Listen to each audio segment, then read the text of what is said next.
नमस्ते दोस्तों। आज हम फाइनेंस के दुनिया के एक ऐसे टॉपिक को डिकोड करने वाले हैं जो अक्सर लोगों को इन्वेस्टिंग का सबसे बड़ा रहस्य लगता है। लेकिन सच कहूं, ये किसी भी कंपनी की फाइनेंशियल हेल्थ का पूरा कच्चा चिट्ठा होता है। जब किसी कंपनी में पैसे लगाने की बात आती है ना, तो सिर्फ उसका नाम या हवा में उड़ते बाजार के ट्रेंड्स देखकर निवेश करना काफी नहीं है। हमें गहराई में जाकर उस कंपनी की असली ताकत को समझना होता है। और इसी ताकत को समझने के लिए आज के इस एक्सप्लेनर में हम बैलेंस शीट की एनाटॉमी को बहुत ही आसान और स्ट्रक्चर्ड तरीके से डिकोड करेंगे। तो चलिए बिना किसी देरी के सीधे मुद्दे पर आते हैं। इन्वेस्टिंग की दुनिया में एक बहुत ही मशहूर कहावत है, बिना फाइनेंशियल स्टेटमेंट का एनालिसिस किए निवेश करना वैसा ही है जैसे बिना ब्लड टेस्ट के किसी मरीज को दवा लिख देना। जरा सोचिए, क्या कोई अच्छा डॉक्टर बिना ब्लड रिपोर्ट देखे इलाज शुरू करता है? बिल्कुल नहीं। वो रिपोर्ट देखता है ताकि शरीर के अंदर चल रही असली समस्या का पता चल सके। ठीक उसी तरह अपनी मेहनत की कमाई किसी कंपनी में लगाने से पहले उसका हेल्थ चेकअप करना सबसे जरूरी कदम है। और एक इन्वेस्टर के लिए ये हेल्थ चेकअप कंपनी के फाइनेंशियल स्टेटमेंट्स के जरिए ही होता है। इसे आप किसी भी हाल में नजरअंदाज नहीं कर सकते। तो आज की इस चर्चा का रोड मैप कुछ इस तरह रहेगा। पहला, निवेश से पहले फाइनेंशियल चेक।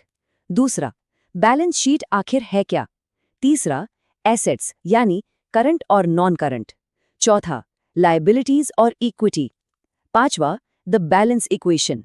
और आखिर में हिमालय लिमिटेड की एक प्रैक्टिकल केस स्टडी। चलिए शुरू करते हैं हमारे पहले सेक्शन से, निवेश से पहले फाइनेंशियल चेक। किसी भी कंपनी की सेहत का पूरा डायग्नोसिस करने के लिए हमारे पास मुख्य रूप से 3 पिलर्स या स्टेटमेंट्स होते हैं। पहला है बैलेंस शीट, दूसरा इनकम स्टेटमेंट और तीसरा कैश फ्लो स्टेटमेंट। ये तीनों मिलकर ही उस कंपनी की पूरी कहानी बयां करते हैं। लेकिन आज के हमारे इस एक्सप्लेनर का पूरा फोकस पहले और सबसे मजबूत पिलर पर रहेगा, यानी बैलेंस शीट। आगे बढ़ते हैं सेक्शन 2 की तरफ। बैलेंस शीट क्या है? आसान भाषा में समझें तो बैलेंस शीट एक एनुअल फाइनेंशियल स्टेटमेंट है। हर कंपनी अपने फाइनेंशियल ईयर के खत्म होने पर इसे तैयार करती है। इसमें मुख्य रूप से 3 चीजों की पूरी डिटेल होती है।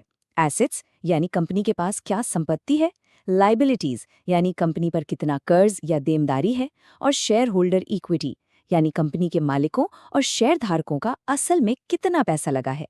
कंपनियां इसे अपनी एनुअल रिपोर्ट में पब्लिश करती हैं ताकि पूरी दुनिया उनकी सही और सटीक माली हालत देख सके। अब सवाल आता है कि ये बैलेंस शीट दिखती कैसी है? इसके मुख्य रूप से 2 लेआउट्स होते हैं, हॉरिजॉन्टल और वर्टिकल। हॉरिजॉन्टल लेआउट में चीजें दायां बाएं होती हैं, यानी लेफ्ट साइड में एसेट्स और राइट साइड में लायबिलिटीज और इक्विटी। लेकिन आजकल जो सबसे कॉमन फॉर्मेट है वो है वर्टिकल लेआउट। इसमें ऊपर की तरफ एसेट्स रखे जाते हैं और ठीक उनके नीचे लायबिलिटीज और इक्विटी। अगर आप आज किसी कंपनी की एनुअल रिपोर्ट उठाएंगे तो आपको ज्यादातर यही वर्टिकल लेआउट देखने को मिलेगा। तो जैसा कि हमने देखा, बैलेंस शीट के 3 फंडामेंटल हिस्से होते हैं, एसेट्स, लायबिलिटीज और शेयर होल्डर इक्विटी। ये तीनों हिस्से मिलकर हमें बताते हैं कि कंपनी की नेटवर्थ क्या है और वो काम कैसे कर रही है। आइए सबसे पहले इस चार्ट के पहले हिस्से यानी एसेट्स को थोड़ा और गहराई से समझते हैं। Section 3, assets, current versus non current. Assets को समझने के लिए सबसे क्रूशियल फैक्टर है समय यानी टाइम होराइजन। कंपनी के टोटल एसेट्स को 2 कैटेगरीज में बांटा जाता है। पहली है करंट एसेट्स। ये वो संपत्तियां हैं जिन्हें कंपनी 1 साल के अंदर या तो इस्तेमाल कर लेगी या फिर कैश में बदल लेगी। ये कंपनी की शॉर्ट टर्म फुर्ती और लिक्विडिटी को दिखाती हैं। दूसरी कैटेगरी है नॉन करंट एसेट्स, जिन्हें हम लॉन्ग टर्म एसेट्स भी कहते हैं। ये वो संपत्तियां हैं जो 1 साल से कहीं ज्यादा समय तक बिजनेस में टिकने वाली हैं। एक तरह से ये बिजनेस का मजबूत फाउंडेशन होती हैं। इस फाउंडेशन को थोड़ा और क्लियर करते हैं। नॉन करंट एसेट्स के कुछ बेहतरीन उदाहरण हैं, जमीन, बड़ी बड़ी बिल्डिंग्स, हैवी मशीनरी और लॉन्ग टर्म इन्वेस्टमेंट्स। ये सारी चीजें रातों रात खत्म नहीं होती, ये सालों साल चलती हैं और कंपनी के लिए लगातार रेवेन्यू जनरेट करती रहती हैं। और हाँ, जब आप इन करंट और नॉन करंट एसेट्स को जोड़ देते हैं तभी निकल कर आते हैं कंपनी के टोटल एसेट्स। चलिए अब रुख करते हैं सेक्शन 4 का, लायबिलिटीज और इक्विटी। जिस तरह हमने एसेट्स को समय के चश्मे से देखा था, बिल्कुल वही लॉजिक लायबिलिटीज यानी देनदारियों पर भी लगाना है। करंट लाइबिलिटीज वो कर्ज हैं जिन्हें हर हाल में 1 साल के अंदर चुकाना होता है, जैसे कोई शॉर्ट टर्म बैंक लोन या फिर रॉ मटेरियल सप्लायर्स का पैसा। दूसरी तरफ होती हैं नॉन करंट लाइबिलिटीज। ये वो भारी भरकम कर्ज होते हैं जिन्हें चुकाने के लिए कंपनी के पास 1 साल से ज्यादा की मोहलत होती है, जैसे कि लंबे समय वाले बैंक लोन्स। इन दोनों को मिला दीजिए तो बन जाती हैं टोटल लाइबिलिटीज। लायबिलिटीज के बाद बारी आती है सबसे अहम चीज की, शेयर होल्डर इक्विटी।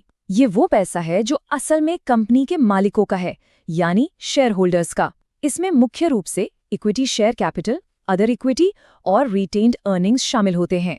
सिंपल शब्दों में कहें तो यही कंपनी की असली नेटवर्थ है। जब आप टोटल लायबिलिटीज और टोटल इक्विटी को एक साथ देखते हैं तो आपको साफ पता चल जाता है कि इस पूरे बिजनेस एम्पायर को चलाने के लिए पैसा आखिर जुटाया कहां से गया है।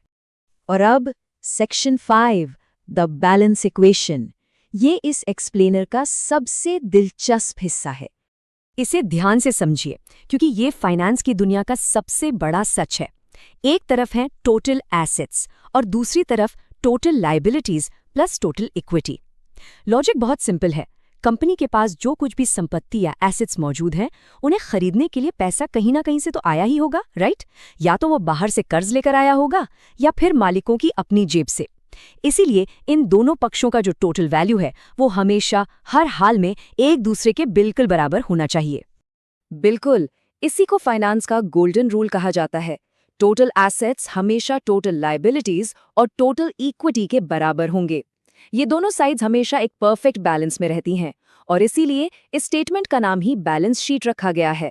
अगर कभी आप कोई फाइनेंशियल रिपोर्ट देख रहे हों और ये इक्वेशन मैच ना करे तो समझ जाइए कि दाल में कुछ काला है, कहीं बहुत बड़ी गड़बड़ है। दोनों साइड्स का परफेक्ट मैच होना ही एक स्वस्थ और ईमानदार फाइनेंशियल रिपोर्ट की असली पहचान है। चलिए अब सेक्शन 6 में थ्योरी को साइड रखते हैं और बात करते हैं एक रियल लाइफ केस स्टडी की, हिमालय लिमिटेड। किसी भी चीज को सीखने का सबसे अच्छा तरीका है उसे खुद आजमाना। तो आपके लिए एक छोटा सा टास्क है, जरा पता लगाइए कि हिमालय लिमिटेड के साल 2020 की एनुअल रिपोर्ट में कंपनी के टोटल एसेट्स कितने बताए गए हैं। इसे खोजकर कमेंट्स में जरूर शेयर कीजिएगा। इससे ना सिर्फ आपके कॉन्सेप्ट्स की प्रैक्टिस होगी बल्कि असली एनुअल रिपोर्ट्स पढ़ने का वो जरूरी कॉन्फिडेंस भी आएगा। तो दोस्तों, इस एक्सप्लेनर से एक बात तो बिल्कुल साफ है कि बैलेंस शीट के उन बोरिंग लगने वाले नंबरों के पीछे किसी भी कंपनी की पूरी सच्चाई छुपी होती है। और इन स्टेटमेंट्स को पढ़ना सीख लेना एक स्मार्ट इन्वेस्टर बनने की पहली और सबसे जरूरी सीढ़ी है। तो क्या आप तैयार हैं अपने अगले इन्वेस्टमेंट का ब्लड टेस्ट करने के लिए?